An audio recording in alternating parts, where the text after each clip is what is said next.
I bet you 5-7 minutes.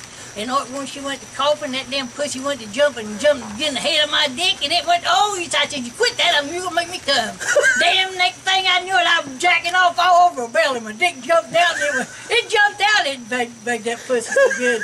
And it jumped out, and then she went, I was shooting it all over her.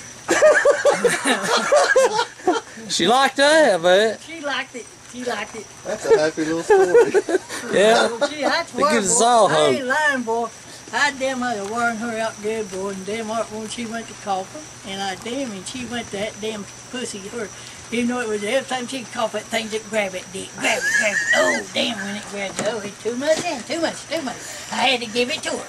That's why them girls with emphysema, man, are the ones you want, ones with the coughing fits and everything. I found me one with tuberculosis. I did a better job than I thought of doing.